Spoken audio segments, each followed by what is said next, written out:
Okay, let's see. Hi, everybody, and we're having a little change in schedule, as you know, um, and we'll be doing the work on Andromeda, which is it's not really it's a constellation, and yet it's a galaxy. It represents the soul, so that's later. And we're going to switch around now to take our first look at the second initiation. I just want to say that the purpose of the Blue Rose Sisterhood is to build a chalice for the Christ consciousness. Okay, and we know that even the causal body may not have that Christ consciousness yet. In other words, it's something that builds up over time. So when we look at average humanity, and let's just say average non-aspiring humanity, the humanity that still thinks that it is the personality, we have a long way to go to build that chalice, which the chalice in a way is the causal body, the egoic lotus, and empty that chalice through soul infusion into the personality. This is the purpose that we in the Blue Rose Sisterhood, and the Shiva Brothers, it has that kind of quality of ancient India that comes along with the Tibetan's teaching. That we have to find a way to really become soul infused. Now, if we do become soul infused, then we are expressing something that's really very rare and very beautiful when it is expressed. It's the Christ consciousness, the mind that is in Christ. Especially as we begin to talk about the second initiation, that gets relevant. Of course, you have the birth of the heart, a birth of the Christ within the heart at the first degree, however many incarnations it may take to reach the second. But then there is a real regeneration of the astral body at the second initiation. It has some wonderful planets associated with it. You would know what they are: Venus, Jupiter, Neptune. So beneath the surface, Mars and Pluto are fighting it out, but finally the condition of the astral body is really more responsive to the Christ energy at the when Venus, Jupiter, and Neptune finally do their higher work. The funny thing in the secret doctrine is you usually think of these wonderful planets, Venus and Jupiter, as if they are, just friends. but in the secret doctrine, they have a battle. And I think it's, if I'm correct, it's between Brihaspati, which is Jupiter, and Narada, which stands for the angels in Sanat Kumara. And Jupiter does have a lower side, and it wants to anchor you in matter, because it's exalted in the sign Cancer, which is very, very old. And Venus is trying to abstract us so that we're no longer throwing our energy into matter.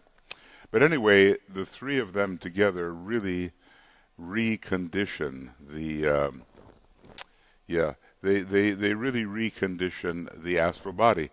And you begin to really recognize the expression of some lovely quality in the astral body that is only being worked upon before that point. In other words, we've got to get rid of a lot of glamour between the first and second. I won't say all glamour, but I want to say a lot before the first and second degree, and then we will be more free to express this love petal energy, the synthesis love petal energy, and the Buddhic energy. All of these are Even the monadic energy has a mixture of ray 1 and ray 2 because it's on the second subplane. So, the purpose of the Blue Rose Sisterhood and learning all of these technical things about initiation is to somehow find a way to bring the Christ consciousness into expression in our lives and in the lives of others, maybe sooner than would be the case, because it's very important now. You see which way the world is trending.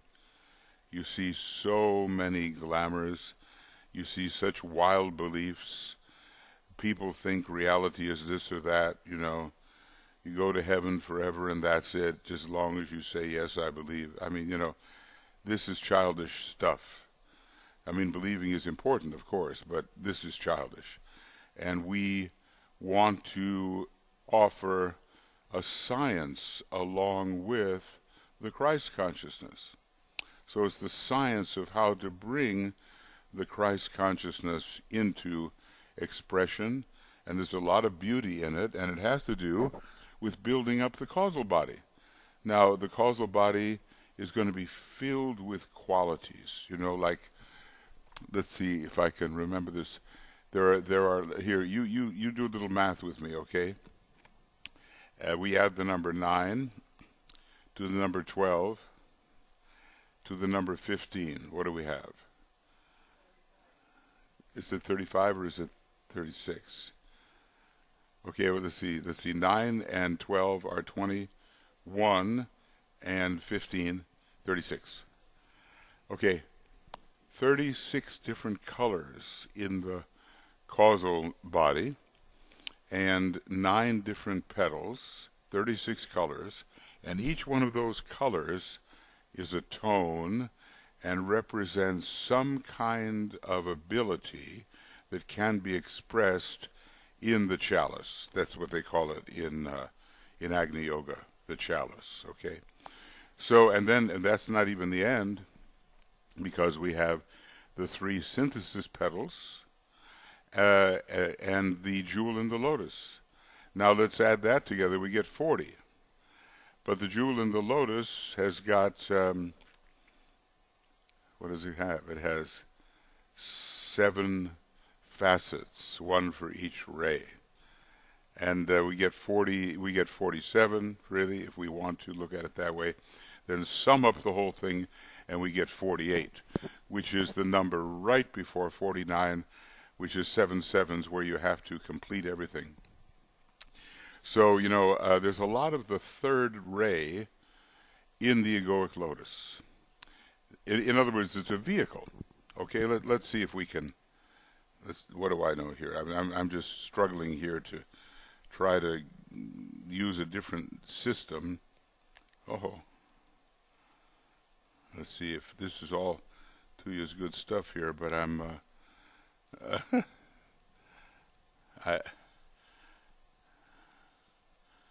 okay, I'm not getting my egoic lotus the way I want to. It is somewhere, okay? But let's just look at it that way. How many numbers are there involved here? So 4 and 8 is 12 is 3, okay? And that the vehicle, the egoic lotus, which we associate with the Christ consciousness, is still in the dense physical body of the solar logos. So it's connected with the third aspect of divinity. Now you go up a little bit and you have the spiritual triad, which is the expression of the monad, and it is the true ego. It is the true soul. It really carries the second aspect of divinity as, Atma Buddhi Manas.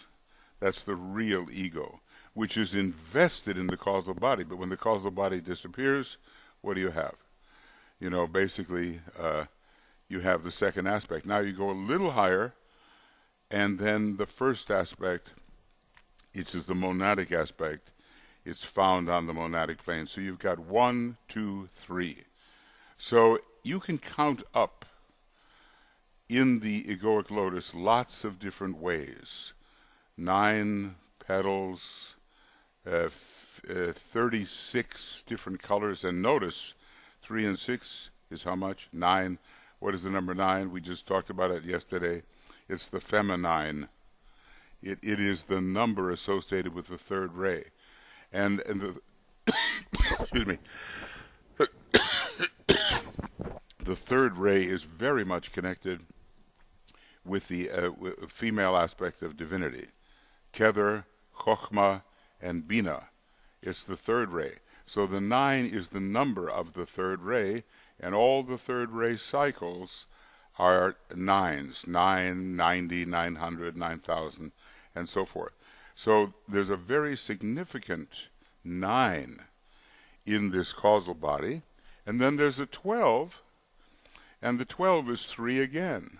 Then there's a 48, and the 48 is 3 again. It's a 12, it's a 3. So we're dealing with a vessel. We're dealing with the receptive aspect, the third aspect. Then we go to the spiritual triad, which represents the true second aspect, and then we go to the monad, which represents the true first aspect. And our job is to get these energies down into the chalice, and from there the Buddhic energy into the chalice, filling our personality with the Christ consciousness, so we can make a transition from being third aspect people, who are just living in the personality, as so many do, with the wheel going clockwise, as it were, to second aspect people who are responding to the soul. So the blue rose, of course, the blue, we have a blue logos, indigo logos maybe. Anyway, we have a wonderful second ray solar system, and we have the blue rose. The rose is the symbol of the Christ consciousness. Blue is the symbol of the second or Christ aspect of divinity. Our job is to cultivate that. Master Moria says that women particularly are bringing in the new age, particularly, and it really fits when you look at who's done it, Bailey, Blavatsky, Rurik, and so forth, bringing in the new age. And we want to help educate women to their spiritual potentials. And, like Tui was saying the other day, a lot of classical esotericism puts women down somehow because they're associated with Atlantis, and now here's the Aryan age, this is the masculine age, but neither one of them will do. It has to be a balance coming in the sixth root race. But in order for that to happen, the spiritual women in the world really have to rise up, and they will make the difference. What we're going to see a little later is that Andromeda is the soul. And when you look at two galaxies that just have billions of stars, okay? We have the Andromeda galaxy and our Milky Way galaxy. And, Milky Way sounds feminine, but it's not. It is the personality galaxy compared to the soul galaxy of Andromeda. So always Venus has to rise. Venus is the energy which will win the battle over Mars. Mars rules every aspect of the personality except maybe the etheric body, and it rules the whole personality itself. And Venus must become the victor of this battle, which is ongoing now. And there's a lot of Martian monads on our planet. Shoo. But anyway, they're needed. And that's the problem. They act according to their nature, which is war and battle and strife. And now Venus has to overcome that. Dear, looks like you wanted to say something. Color blue. Mary, one of the names of the Mary is mystical rose. So in that sense, the rose in here in the West is similar like the lotus in the East. And also the rose is related to the secrets of Christ's life. In the early Christianity, when the Christians were hunted, the rose was one of the secret symbols which was left here and there. But it has had a deeper meaning that the rose has been sealing some mysteries of Christ or Jesus and Mary Magdalene. So you see the rose which is drawn in the church paintings and iconography. You see this 5-petaled rose. So we know that these petals are formed also in the sky when we count this relationship with the sun, the earth, and the Venus. So it is dancing this kind of patterns which is forming 5-petaled rose. So and then in the symbolism of pentagram about the fifth ray and about the perfected man. So whenever we have the rose, it is the symbolism of all of these mysteries. And for us, the color, the blue, it could be indigo rose. We visualize that as indigo color and the flavors of blue, because the blue in this system is hiding the secrets of the redeeming secrets, how the soul is redeeming the lower self from the matter. So a mystical rose, as Mary is called, I want to call our level now mystery rose. Mystical is related, as you know, to the sixth ray and this the time what we are and we should have been passing. Now we are entering into the mysteries of the work, mysteries of the soul, how we are, all of us. We have to break through the doors into the real point of the fourth decree, whenever it is there in the future. The fourth decree, when we have solved the problems in these incarnations, earthly incarnations, but then we move into the life of the soul in the inner planes, on the Buddhic plane, and then on the Atmic plane, and become masters. So the mystery rose is sealing all these secrets. And as we were pointing out, that it is so important now that the women will understand their duty. So often we are used to that it's the man who is telling us what to do. But that time has to be over. It's not only so that the men are having the power over women. It's also that the women has to grow in the strength of the spiritual will and take that stand as spiritual people, spiritual beings on earth, not only all the time waiting, because there is a tricky thing in that, and that is about the mystery, how the one becomes the living soul on earth, how we really understand this is my responsibility, how do we really do it so that we know whatever the others are saying. And that is the point that you must have, all of us must have, and always when the soul starts to work, there has to come the counterforce. The counterforce will test us. These tests are going to go through in every single sign, but there are particular signs where this is most potent, and maybe it would be interesting to see that are these signs going to be 5, if we think there is a struggle in everyone, but the big struggles are in Scorpio, in Capricorn, in Pisces. Well, Leo is one of those. And just the number 5 itself, you know. Yeah, but I was just thinking, are there 5 particular signs that we really see where is the? I counted 4, where the struggle is very got potent. Scorpio, don't you? I had Scorpio, Capricorn, Pisces, Leo. Well, every Everyone, every but sign. also if we think about Gemini. Well, Libra. Libra is very important for the balancing of male and female now. Yeah, we will find everything, but I was thinking about the real fights.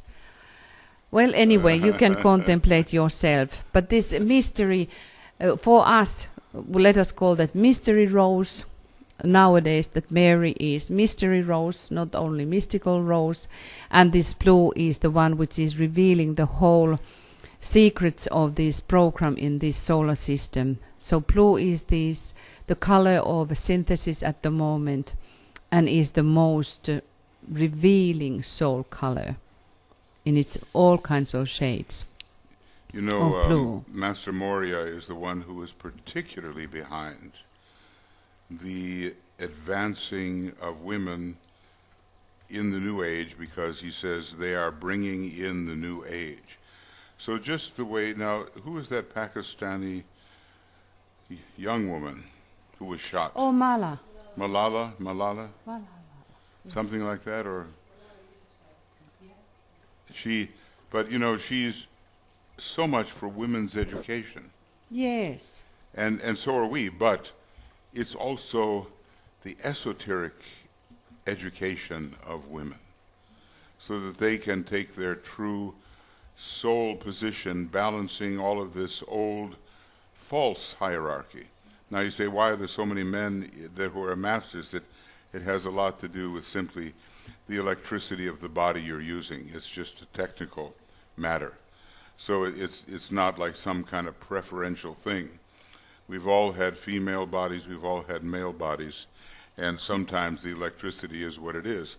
But the 6-ray types, emphasizing Mars, are really staying with the old view that, as a matter of fact, I just read it the other day, God created men superior to women. Okay, well, who said that? Really? Who said that? Was it Muhammad? Who said that? Or is it something that is, and then many religions act like that. And yet at the same time they have the cult of Mary and all the other things in the Catholic Church. So it's a little bit schizophrenic.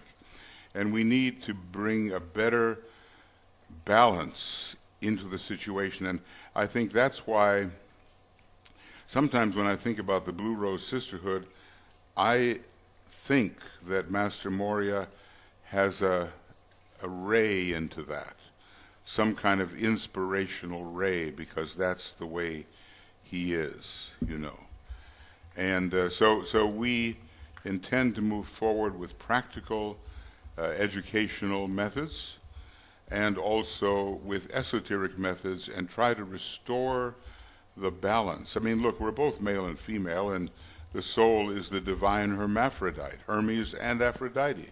The soul is all of that, and we are all of that. But it's not right, fair, or wise that half the population of the world, and maybe more, is relegated to a secondary position. It's like, cutting off your one foot and expecting to run a race. It's ridiculous. So anyway, the Blue Rose Sisterhood has this very strong function, and it's very, syncretistic or synthetic, It takes in Buddhism, esotericism, Hinduism, the Tao, esoteric Christianity. Egypt mysteries. What, dear? Egypt mysteries. Which mysteries are those? Egypt? Oh, Egypt. Oh, let's not forget about it. I think I had a rough time in Egypt long ago. I'm trying to forget it. It's like why I won't go back to Spain. Anyway, yes, but the Egyptian mysteries. All those things that Blavatsky wrote about are somehow part of our Blue Rose program, in addition to the very clear occultism of Master DK, which is scientific in nature and needs to be present to explain many other things that are expressed in language which is more poetic and symbolic. So that's just a reminder. And when we get into the, let's see what happens here. When we get into the second initiation, we have to remember that, because that's really when the love wisdom energy starts to come through the astral body. First it's light, the knowledge petals of the egoic lotus. Then it's love, which are the love petals of the egoic lotus. And then it is sacrifice, sacrificial will, the mental petals, and so forth. So we need to relate these things. Now, yesterday what we did, we looked at our charts and so forth, and we said, if I were taking the first initiation, what would this chart mean? Now, today, a little later, we're going to be looking and say, if I were taking the second initiation, how could I use the energies of this chart? And maybe we'll do that with the third initiation too. It's just to realize that all of these energies are available to be applied in different contexts. So no chart is good or bad. You can use whatever you've got. Some charts are more difficult than others, but maybe difficulty is good. So now let's just say a little bit. What have we got? 40 pages here of compilation, and it's not even complete. So we'll start by talking a little bit about the second initiation, the baptism in the River Jordan. What are the inner rivers which are involved in this initiation? We remember Aquarius, right? And how Hercules took the Alpheus and the Peneus River, sounds very much like two streams of Kundalini energy, and he cleaned out the stables of King Augeias that were piled high for 30 years with all of the dung from the animals, no cleanliness whatsoever. So along comes the healing energy of Aquarius. And the old saying, cleanliness is next to godliness. So we're going to experience divinity in a new way in the Aquarian age, and a lot of baptisms are going to take place. And by baptisms, I don't mean just the literal kind of hold your nose and go underwater kind of thing, but the real baptism by water and baptism by fire. As you know, we've been talking also about the Pentecost, right, dear? And how those disciples in the upper room, no less, they went up into the upper room, talk about symbolism, and Christ told them to do that and wait there, and the Holy Spirit will come. And he did. He came in fire. So that's going to happen a lot in the Aquarian age, baptism by fire. The first initiation will be taught outwardly and shown outwardly to those to whom it applies. I don't think it'll be a public event like a football game, but it'll be something that appropriate people can attend. And then there's the second initiation, which will maybe be a little more recessed, a little drawn back, and maybe it will take place more on the astral plane than on the physical plane.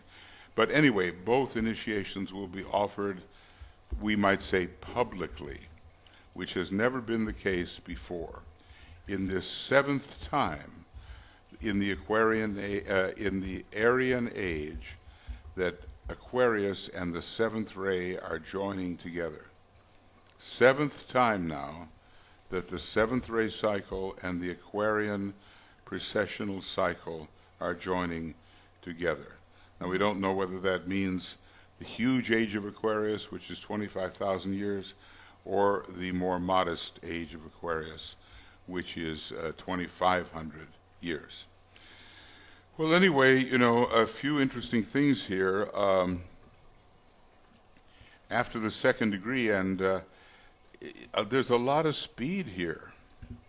After the second degree, you know how it is. You go to the airport, you're carrying some heavy bags or whatever, and you get on the people mover.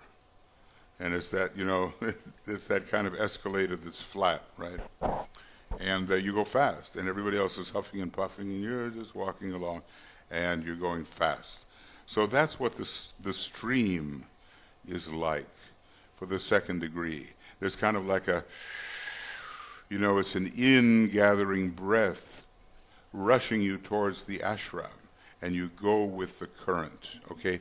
And that means that you start facing the monad after the second initiation. And why would that be the case? Let's take a look here. Now, uh, notice that the second initiation is ruled by the sixth ray, and it's involving the astral plane, and the monad its number is 6 because its number is 24, and it's 2 from the top and 6 from the bottom, and the astral plane is 2 from the bottom and 6 from the top. So it is not an unusual thing. It makes sense that we really turn towards the monad after the second degree or around that time. We're facing Sanat Kumara. What is this, Sanat Kumara?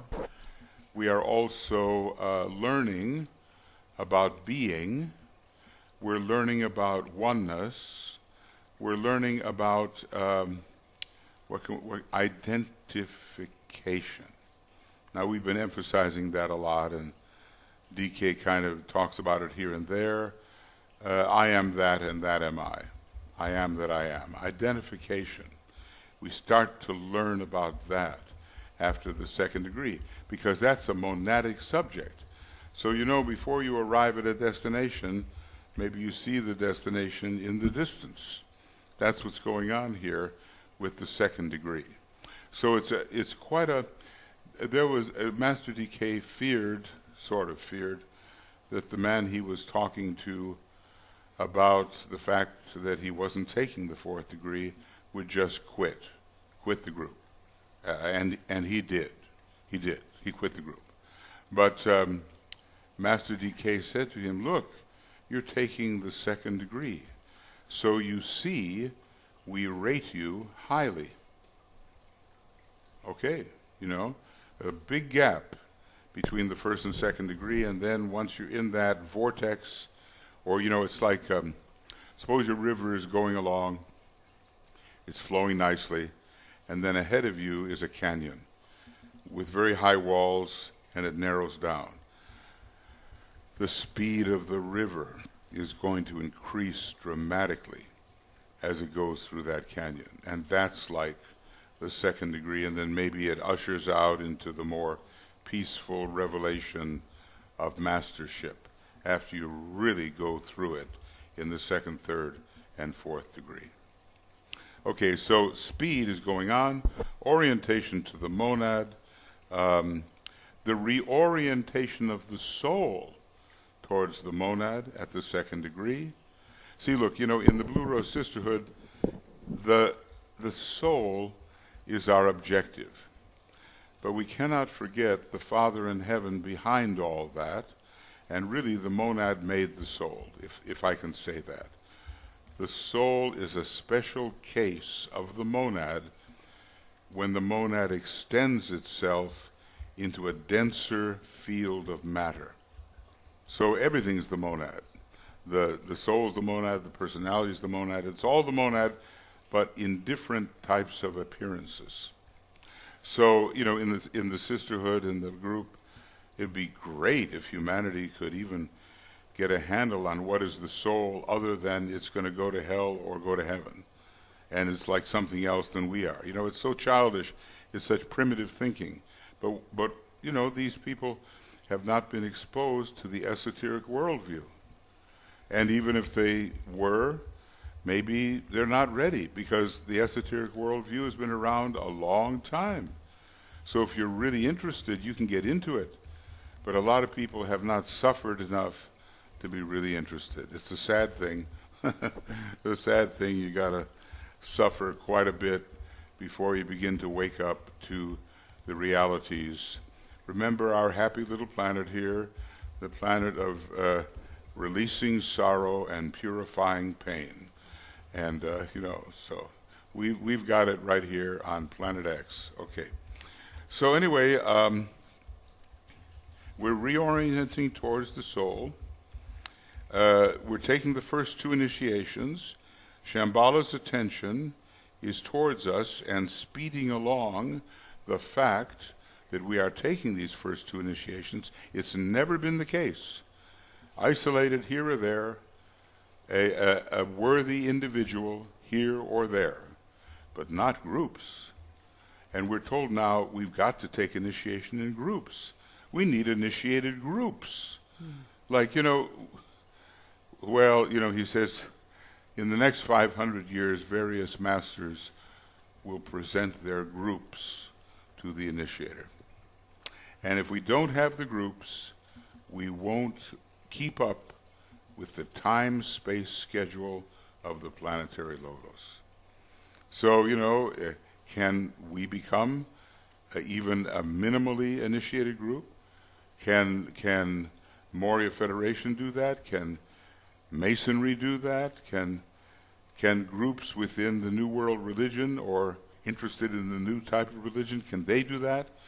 Can they have such a level of consciousness, a point of tension, that the master can say, this group is ready for the accolade of fire? Now, DK, he hoped to do that. The war came along. A lot of people, they said, oh, I'm ready for this, and then they start working with the master, and it's just exhausting, because he's always got his eye on you, and you imagine the pressure of working with a member of the hierarchy constantly. You're always under the gun. So a lot of people failed and a few people succeeded, but the groups did not succeed per se. Okay? He says the Dina books will be a wonderful success, but it's not what he intended. They will lead many people into the ashram, great, but it's not what he intended. He wanted to produce groups that really held together and held the light, held the love, held the will. He wanted that. So try again. How long does the Seed Group project last? 275 years. Okay? Up to the year 2075, so 2200 is when we're going to be seeing the end of this Seed Group project. So hang in there. How many incarnations is that? You got another 180 years, and maybe you'll be back, probably. Things are so stressful right now that people are not going to kind of hang out in Devachan having a good time in a high form of illusion. They want to get back and help. Okay. So Shambhala is turned toward humanity, and at the second initiation, with all that Vulcan energy, that Mars energy, and remember the monad and the will, you find out a little more about what Shambhala is. Maybe it's too soon when we're just initiates of the first degree, but by the time we orient ourselves towards the will, towards the monad, towards identification, towards Sanat Kumara, we're finding out what is Shambhala a little bit. Now, some people waltz in the door of Shambhala every day, have a little conversation with Sanat. Maybe they learn what they should have for breakfast. I don't know. But it's a complete lack of proportion. People, they just don't know. And sure, why not contact, as a channel would contact, why not contact Sanat Kumara and forget that he's Lord of the world, underlying every possible thing on this globe. Anyway, we, in a nice kind of way, not too nice, have a lot of correcting of human thinking to deliver, if we can do it. And remember, if you want the hard job, always begin with your relatives. This will be a testing. Your sisters, your brothers, your parents, maybe sometimes even your children. Oh, Mom, you're always talking about that stuff, or whatever. I remember my oldest son, he's my oldest son, he's now 53. I can't believe it. Anyway, he used to, when he was in his early 20s or late teens, he would say, "My father, the philosopher." And he would say it with that tone of voice that you just wanted to wilt. This was his this was his estimation of what I was into. And now he's the one that studies the occultism the most, including the occultism of Egypt and all the rest of it. So I once went to a palmist, and I was kind of complaining. I said, look, no matter what I do, my son is just not interested in this stuff. I just can't make any headway. And he said, you just wait. You just wait. So she saw something, you know. Anyway, start with your family members, and if you succeed there, you can succeed anywhere. Okay. I'm sorry for this cough, which is chronic and perpetual. Second initiation, well, you know, there are degrees in Masonry which kind of reflect initiations, and there's DK talks about them, you know, EA, Entered Apprentice, FC, Fellow Craft. He mentions them. It's not like one has to keep the secret as to what these names stand for, or MM, your Master Mason's degree, but the Fellow Craft is the second degree, FC, and it's all about brotherhood. It's all about group consciousness. It's all about the soul rising and expressing strongly on the second subplane of the mental plane, right here, second subplane. Now, I know there's a delay in the picture showing up for you here and also for the people in the audience, but anyway, here is the FC, Brotherhood, Venus, Aquarius, and the last 720 years of the Aquarian age is going to be the age of Venus, the age of brotherhood, the age of the FC, the age of the fellow craft, where we work and create together. Masonry is a marvelous allegory for building up the human being. And what are we all trying to do? Well, the Masons say, we are building King Solomon's temple. And Manly Hall would say, we are building the temple of Solar Man, Solomon, okay, Solar Man. So what is Solomon's temple? It's the egoic lotus. Yes, that's Solomon's temple. And the true builders along the, well, it's very Vulcan. You know, Vulcan has this hammer aspect where it can smash everything in sight, very destructive, or the hammer can be a very important constructive tool to drive in the metal that holds things together. So we are building King Solomon's temple, whether we are externally a Mason or not. Everybody is a Mason, and the way my old teacher used to describe it, he used to say, everybody is a mother's son, ma son, you know. He used to play with words, and a real initiate, in my estimation. I guess when you have 6 planets in Pisces and Leo rising, you got to do something about it. So this was an unusual man. And every one of us has to build King Solomon's temple until the temple is destroyed. But we're not there yet, are we? We still have a lot to do to correct our deficiencies. Let's just say it. Nothing bad is in the soul, but there's some blank spots in the egoic lotus, and we need to open those sacrifice petals more and more, which happen at the first 3 initiations. Okay, so anyway, there's a growing sense here at the second initiation. It really fits. Brotherhood is a monadic factor. In other words, it is wrong in time and space and relativity to say all men are born equal. But we can say that all monads are created equal. And that's a different thing. And that's where the real brotherhood comes from. Now, we're not at all equal in what we have accomplished with our life. Manly Hall said, you know, take a look at who you are, where you are, what you've done. You made it. This is your condition based upon your decisions of the past. And we're born in, some people are writing symphonies at the age of 4, and other people are very held back in their mental development for various reasons.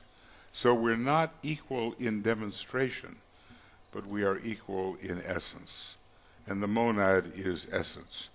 But this initiation, he says, will produce in the initiate a growing sense of relationships, as the second ray always does, of a basic unity with all that breathes, not just human beings, every kingdom, and a recognition of the one life. Well, that's a tall order, isn't it? We add we add to all the requirements of the first degree all this mental stuff, so we have spiritual intelligence and mental illumination, plus things of this nature, having to do with unity and relationship.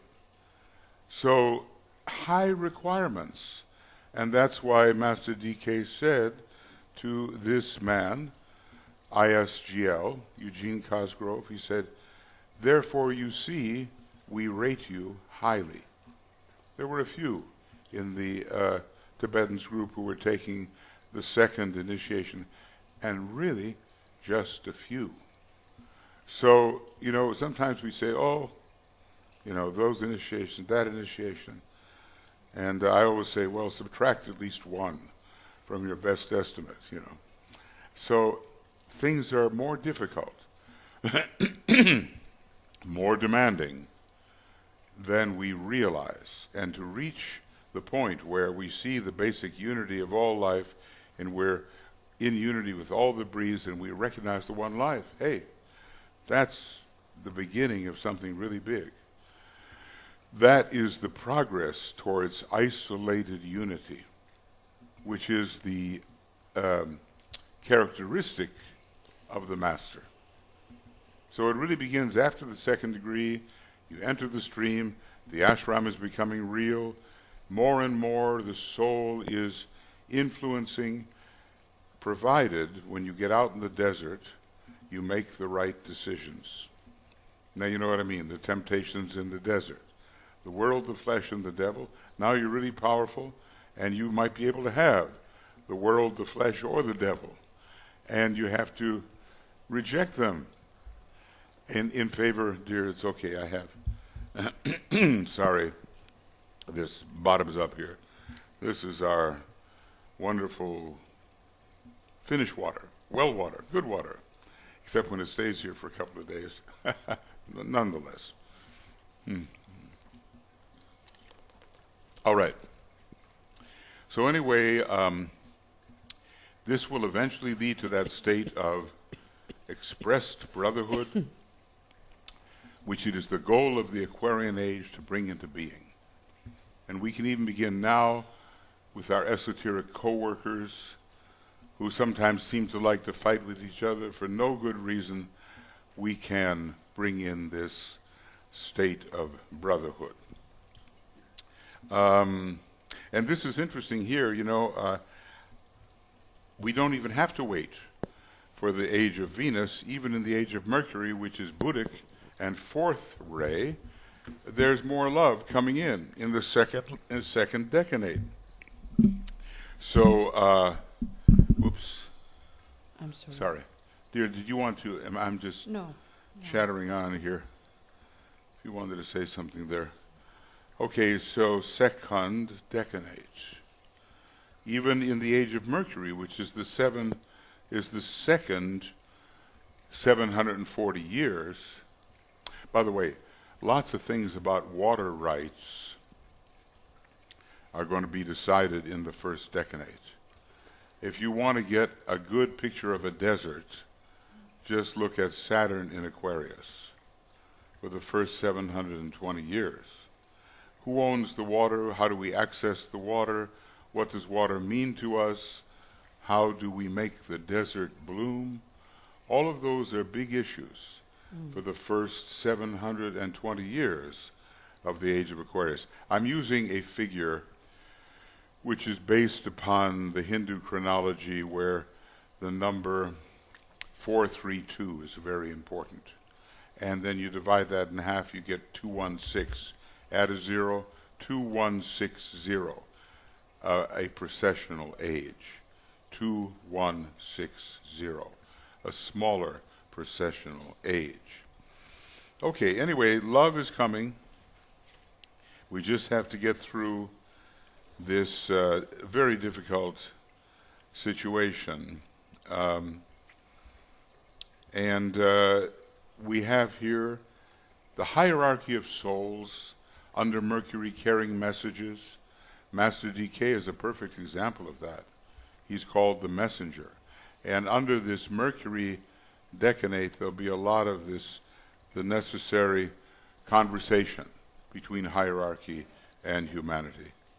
So these two planetary centers will be closer and closer related. And again, you know, Gemini and Virgo are very involved in this process. Both of them ruled by Mercury and having to do with the relationship of soul and personality and spirit, soul, and matter.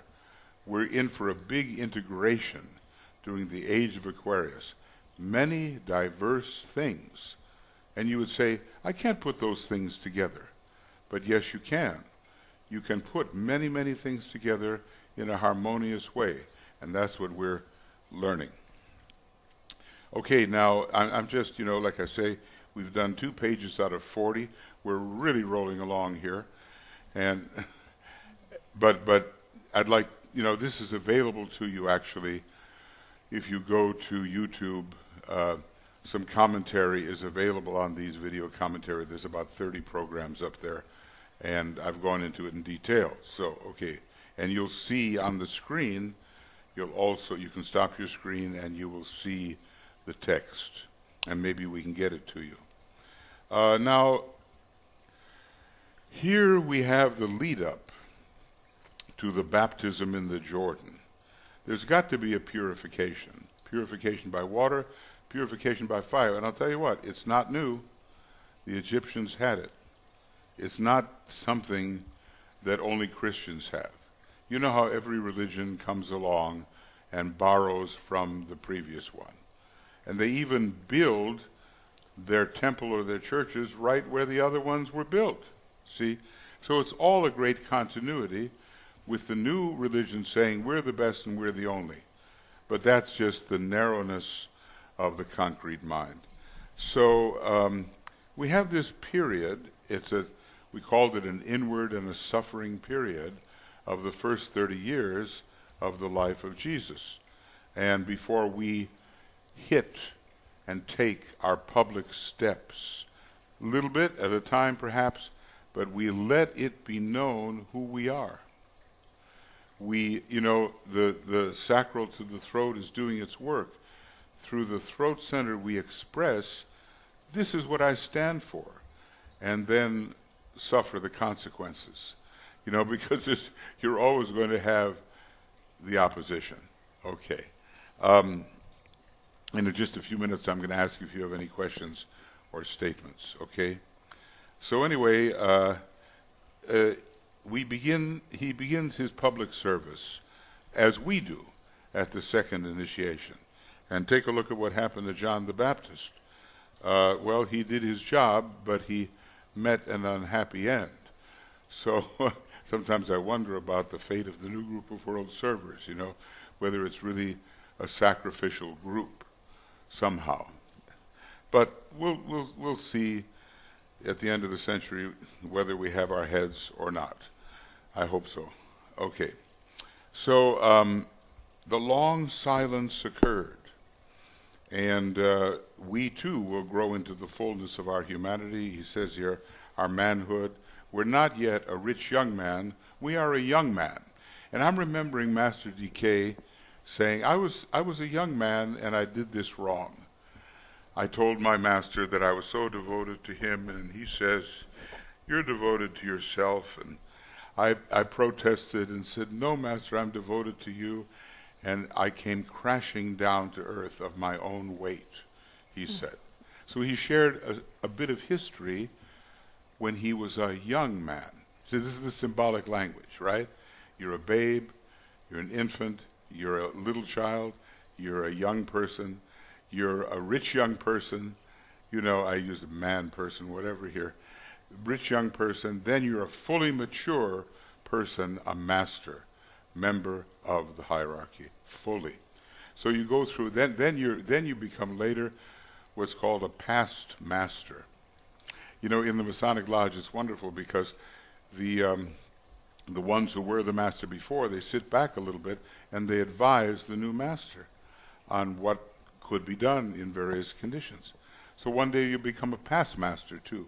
But mastership is about like the age, I don't know, 49 maybe, something like that, just before we get into the number 5.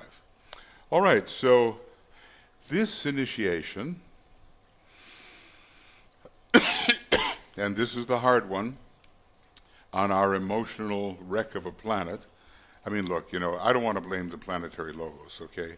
But he's having some emotional issues, and I'm wondering about his planetary psychiatrist. Anyway, he has some emotional issues with his astral body. He has a cosmic astral body, and it's turbulent. He hasn't taken the second initiation yet in a cosmic sense, okay? So, and he has some personality problems. That's what DK says, very reverently, obviously, but according to the law of the analogy, our planet is just not sacred yet, and we're suffering here, and a lot of it is the astral body of our planetary logos. The astral body of our solar logos is in better shape because the solar logos is already a cosmic initiate of the second degree and is looking to become, like Sirius, a cosmic initiate of the third degree. He's looking to become a sacred solar logos, which he isn't yet, although he's a lot more sacred than our planetary logos. But the planetary logos is so high a being compared to us that we face that planetary logos at the 7th initiation. That's when that logos is the initiator. Before that it's Nakumara, and right before the 7th initiation is some being, some existence, which Master DK will not name. So when I joke here and I say the planetary logos is having emotional problems, maybe on a cosmic level, but it does affect us, and it makes our astral body the hardest to tame, especially if your soul is 2, 4, 6, or 1. 2, 4, 6, or 1. If you have a third ray soul or a fifth ray soul, it's not such a problem. Your problem is more towards the third initiation, where you have to overcome illusion. And there the intuitive types are better at doing that than the 3s and the 5s. Okay, so complete control of the emotional nature and of all Piscean characteristics. By the end of this century, this is, what century is this? 21st century, the sign Pisces and its influence will have completely faded out. Now, is this going to make a difference when you try to have a complete control of Piscean factors? And I think it's going to make a big difference. It's a lot like the moon. Did you know, according to Master DK, the moon is getting smaller and smaller? It is basically in a period of disintegration. And by the time we finish with our 7 rounds in this scheme, maybe, whatever, the moon will have disappeared completely. So it's fading out, and things will be a lot easier on our planet for spiritual expression than they are now. Right now, we are fighting a hangover. You know, if you've ever had a hangover, it doesn't feel too good, and you're up in the morning and you think you may not live through it, and it's all the result of what you did before. And we did things on the moon chain, and we did things on the previous solar system and so forth, which are hanging over. They are vestiges from the past. And they are our enemies because, you know, you make your bed, you lie in it. It doesn't go away until you remake the bed.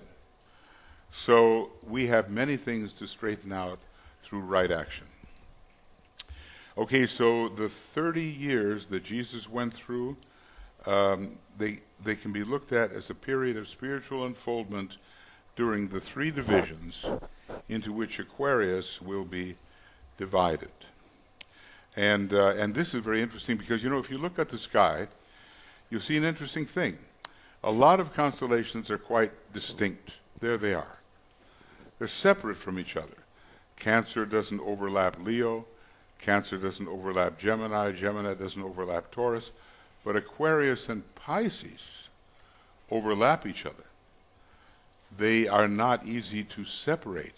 And isn't it interesting that the Christ, as the Bodhisattva,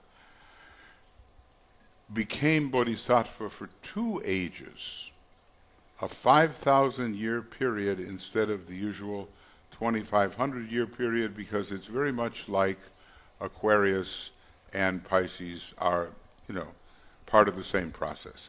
So he says, in this sign, the waters of the Piscean age will, symbolically speaking, be absorbed into the water pot carried on the shoulder of Aquarius in the symbol. And we will have that water of life and the life more abundantly. But the Christ is overlapping, and Pisces and Aquarius are overlapping, and it's like one long 5,000-year Pisces-Aquarius age, really. So even though we're getting rid of the influence of the sign Pisces, by the end of this century, it's still with us. What is the keynote of the second initiation? How am I doing on time, dear? I know I have 40 pages to go. So it's not a problem, is it?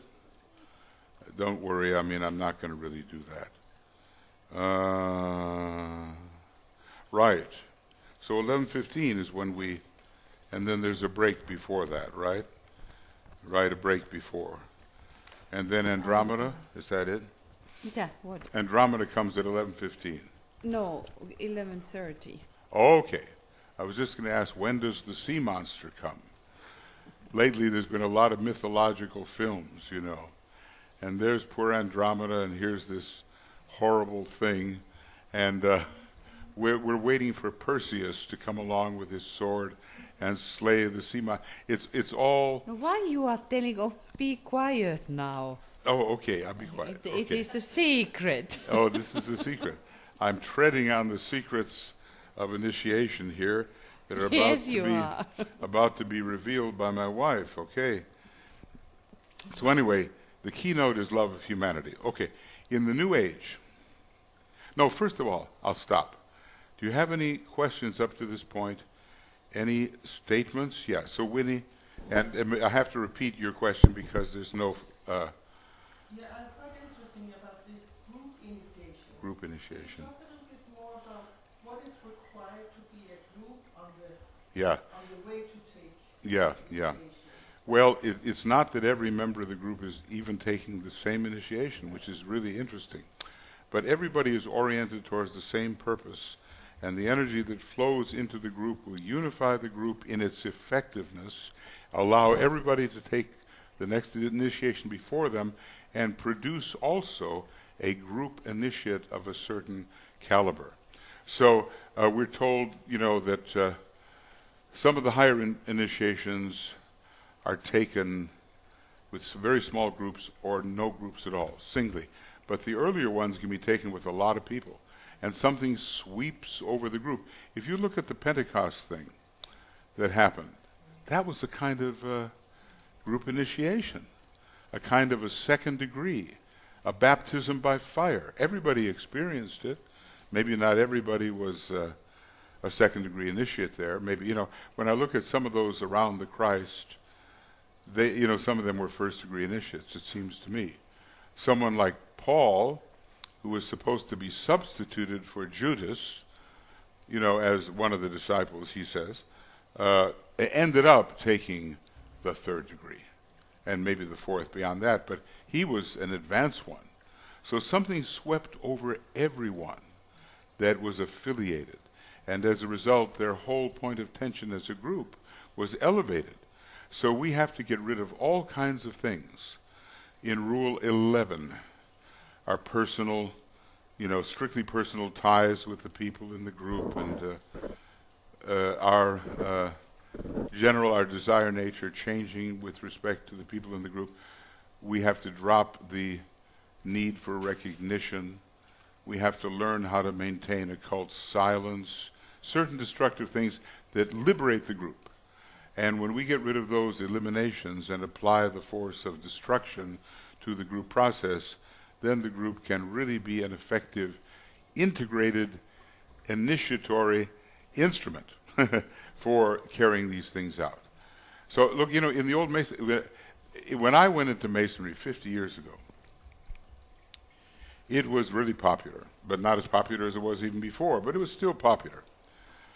And our lodge met every month, basically, and there were too many applicants. You couldn't have your own initiation. So we had to figure out a way to bring 3 people in there at the same time and split up our proficiency, as it's called. We had to prove that we knew enough to pass into the next degree, and we had to divide the responsibility among us. Well, that's an example of more than one going through the same process. It's a low example in comparison to the energy effect of many being overcome by the same stream of initiatory energy. But it doesn't mean, and DK says, that it's a hierarchy. Recognize the hierarchy in your groups, because if you didn't have a hierarchy in your groups, you couldn't reach as many people as effectively. I mean, you know what I mean? The hands and the feet cannot do what the heart does. The heart cannot do what the head does. You see what I mean?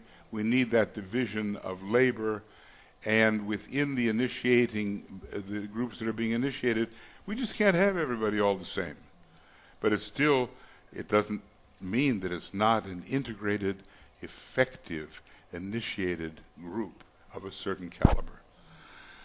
We'll learn more about it as we go along. Right now, are there many even first-degree initiate groups?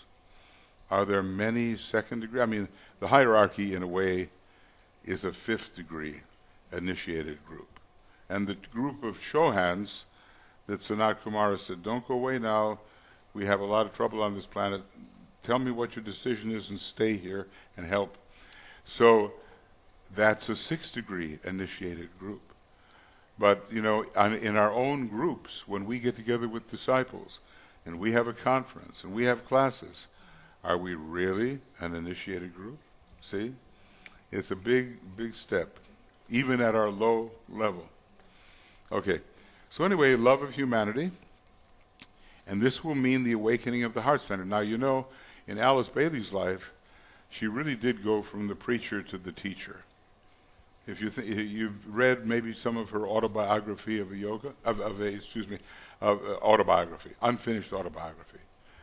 I got mixed up there with Yogananda's book. But Alice Bailey has the unfinished autobiography. Really interesting if you haven't been in it. And if you have been in it, you know it's really interesting. Anyway, in the First World War, wherever she was a fire and brimstone preacher until one of the army people said, Missy, he said in those days, things would go a lot better if you weren't thumping that Bible so much. And, she became a great teacher. But there's the idea of the transition from the 6th ray to the 2nd, from the solar plexus to the heart. See? And it even affected her. I think she was recapitulating the 2nd initiation, and in my view, anyway, she ended up a life as a 3rd-degree initiate. Very strong on the hierarchical representation, really giving the teaching out as a world disciple, a true 3rd degree. That's my impression. So anyway, in the past, so the Heart Center is going to wake up. In the past and up until the last few years, the keynote has been service, which is very important, sometimes even more important than meditation, he says. Imagine, you can accomplish more through service than through meditation. Anyway, the keynote has been service because, if selflessly rendered, it embodied a technique which automatically brought the heart center into activity. Now, you probably have had experience with that. When you're really serving, when you're really helping, we know how the heart center experiences such things. A selflessness. The heart center responds to selflessness. And when you're in the presence of a real sacrifice, it hits the heart center. You know, I think about that guy. He was bringing the oxygen to the kids in the cave, and he was the one fatality, right? You know, just a very strong man doing all that kind of thing, and he was selflessly bringing life, which is oxygen, to those children trapped in the cave, and he died. An act of service. See what I mean? And people have been inspired by the example of Jesus all these years when they think about his life, and they forget themselves and they get lifted up, you know, by the example of sacrifice. When I'm in the presence of real sacrifice, I can hardly stand it. It's so effective. It just melts me, you know. When I see, there's nothing more touching than sacrifice, when you really, not some kind of self-conscious thing where you want to be noticed because you pay some money and it looks like a sacrifice. The real thing, and it just gets you, you know. You have that experience.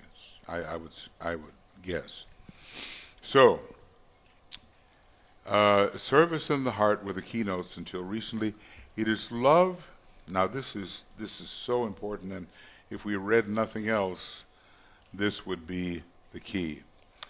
It is love of humanity, which is the major lack in the character of many disciples today. Now just imagine, it's the first requirement for the first initiation. Love humanity. The major lack in the character of many disciples today. Now let's compare ourselves. They love those with whom they may be associated, or they love the work connected with the group endeavor, or they love their own nation. They may also love an ideal or a theoretical assumption, but they do not really love humanity as a whole. Now, you know what I mean? I don't know if you'll agree with me, but the world is filled with irritating people. And as a result, it gets a little hard to love everyone. Of course, I'm not one of them, right? And neither are you, but, the world is filled with irritating people. And then how do you love those people that just rub you the wrong way? So somehow, how do you do that? Christ says, love your enemy. Master Mori at least had an enemies list. He said to his chancellor, let's see if any worthy name has come on the list. So that's a step in that direction. At least it's respect, So anyway, we do not really love humanity as a whole. And sometimes you really have to work on that and how it is accomplished. Sometimes I go out in the crowd and I say, I don't know your history, but you're the same emanation as I am, And I try to get beyond like and dislike. The very first thing is like and dislike. It's called sentiment. And that's the very first elimination in group work yet to you. Yes, I think this way, that it's easier to love humanity. This, suffering humanity, people who are struggling everywhere, who are fighting for their children, trying to get food, going waking up early in the morning, going to work, or their work is in huge distances, and not having much. Yeah. But I have problems in that when people have, and then they are just lazy and want to have their own comfort. In that part, I have really problems. It's the physical heads of the Hydra. Exactly. The protest. Hey, welfare gave me everything I needed. Now you want me to show up one day a week and work somewhere? It's not right. You know what I mean? So the inertia, the Taurus part, you know, we all have the negativity, like Aries running into walls and Taurus gets lazy and so forth. That part of inertia has got to be stirred up and moved, because people fall into it and they say, it's my right to be lazy. It's my right to do nothing. The world owes me a living. You know the old saying, right? So obviously, if we have seventh ray vehicles and the seventh ray comes in more and more, that inertia factor is going to be much reduced in the Aquarian age. He says better health is coming for everybody because the etheric body is going to be much more responsive to the energy currents, and we're going to have more energy. So maybe we can overcome that. But this right to be served and not have to work, now that's against the whole setup. Saturn is the planet of work. It's the mental body, Mars the emotional body, and Earth the physical body of a great third ray entity. Probably it's the Holy Ghost or something like that. There is a great entity here. I'll show you if I can get here. Yeah. See these three triangles. Each one of those triangles on the logoic plane expresses itself through three planets, with kind of leaving Mercury to run around in between them. And the green one expresses itself through Saturn, Mars, and the Earth, with Saturn as the mental body, Mars as the emotional body, and Earth as the physical body. So Saturn is anything but inertia. Just get in there and do the job, you know. And we have to, if we're just going to lie around and not stir the heavy matter in our nature, we're going to fail in our purpose. The next triangle is Uranus, Jupiter, and Venus. And whatever the next triangle is, I'm just guessing, I think it's Vulcan, Pluto, and Neptune. With Mercury doing the communication between the 10, you know. That would be 10, 9 and 10. All right, so let's see where we are here. I think we're running out of time. But we've done 3 pages of 40, so that's a significant inroad into this compilation. And let's see, you're going to start at 11:30, right, Tuya? Yeah, I tried. Yeah, we have a little more time, just a little more time. Then we'll take a little break and eat things that will make us sleepy. Okay. It's important, you know, to realize, I wonder if sugar and the downfall of nations goes together. I know it had a very bad effect, the importation of sugar on England back in the old days. Maybe that's when dentistry was invented. I don't know. Everybody's teeth turned black, you know, and they didn't know. They didn't know any difference. It's like 100 years ago, you see these nicely dressed women at their job handling radium with their bare hands. You know, moving the radium pieces or metals that are radium or just filled with radium. Obviously, they died. You know what I mean? DK says many deaths will arise because of improper relationship with the Deva kingdom. And this, these are the low Devas. All right, so there are limits to our capacity to love, their capacity to love, and it is the transcending of those limits which constitute their problem, our main problem at this time. The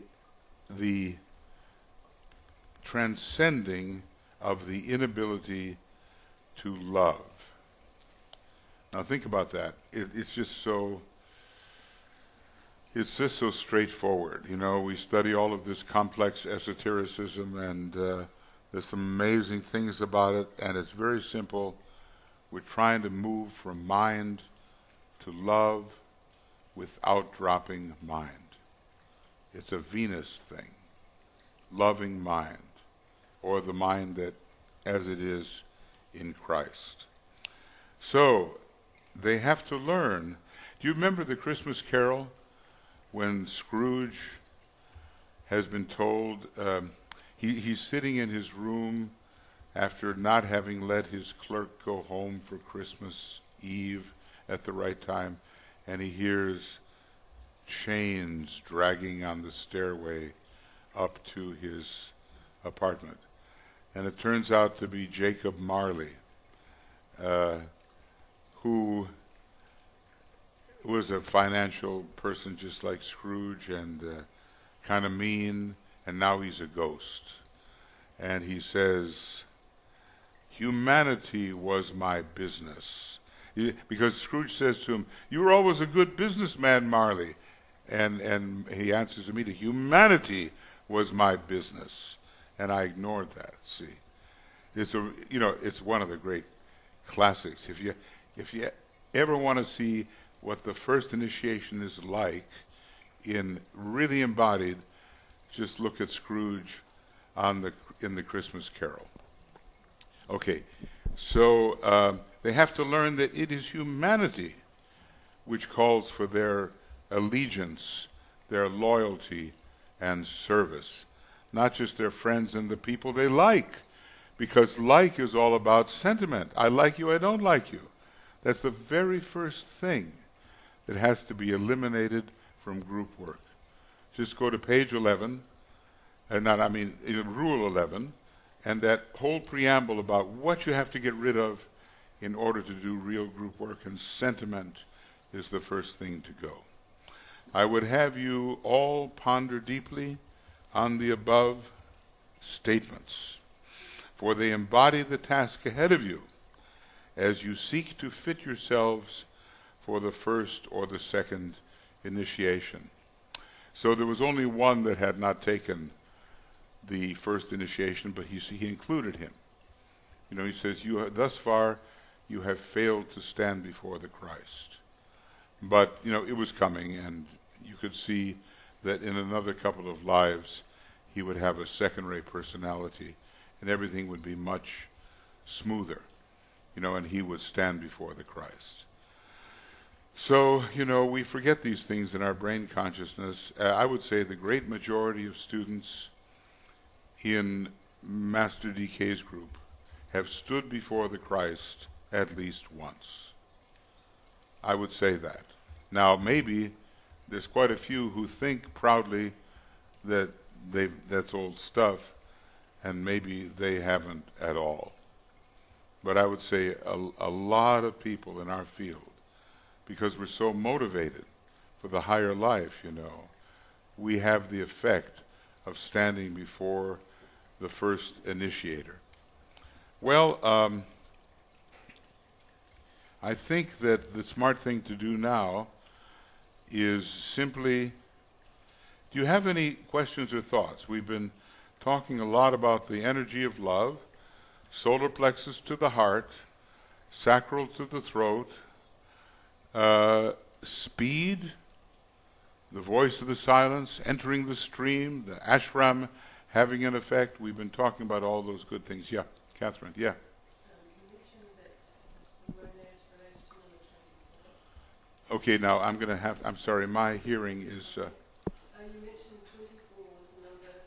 Oh, 24, yes. Is that because of the Shambhala, or is it another? That is the number of Shambhala, and it's kind of the rays of our solar logos at this particular time. And it is a number on which we base a lot of time measurements, including the 24 hours of the day, and it sums to, there's 24 students in the advanced schools. Reverse it and you get 42, which is another very important number, having to do with the strength that it requires to really become fully realized. But basically it's a 6. 24 is a 6.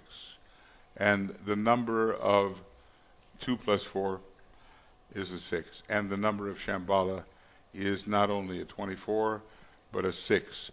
It represents the completeness of one rotation of the Earth on its axis, the number 24. So it's a 1 in a way. There are probably other reasons why 24 is the Shambhalic number. It has to do with our solar logos and so forth. Some of them I don't know, but he gives it to us as that number, and the number 6 being very important, representing the cube of space. See, if you really look at the cube of space, it is standing for 6. So one day, maybe some of us will be in the advanced schools, having fulfilled our proper requirement in the university-like preparatory schools, and we will be there in the presence of 3 very high teachers by example. It will mean 27, which is exactly the number that will be found in the 10th C group, or those groups that there's a completeness about it. 2 and 7 are 9, and you take 3 from each of the earlier C groups, and you make up the personnel of the 10th C group. 3 times 9 is 27. That's what will be in those groups that imitate or attempt to express the 10th C group. And then when you add it all together, because you're allowed to do that, you get all the parts and pieces, and then you add the whole thing, one more number, you get 28, which is the number of the Om. Om sums to 28. So 16 plus, what is it, 12, is that what it is? Something like that. Anyway, the Om is the 28. It's the 1. So it's 6 and a 4. It's a 10. It's a 1. So it's because Capricorn is also can be considered number 28. Yes, because of the stars in Capricorn. The stars. So yeah. So the Om. I was just thinking the relationship of Capricorn and Om. Because in one sense we can say that it is the soul note or soul sound, and because Capricorn opens the way to hierarchy, right? Which can be said like the second aspect of divinity is hierarchy, the soul aspect of divinity. Yeah. So very interesting. 15 and 13. Is that how it goes? Is the M the 13th letter with the N as the 14th letter? Because M is a 4. So I think it's 13. I mean, L is 12. L, what comes after L? LM. it's 13. It's 13 plus 15 is 28. By the way, about this initiatory or initiation process and letter L is interesting. It is it consists some very deep mysteries about how the initiation process goes.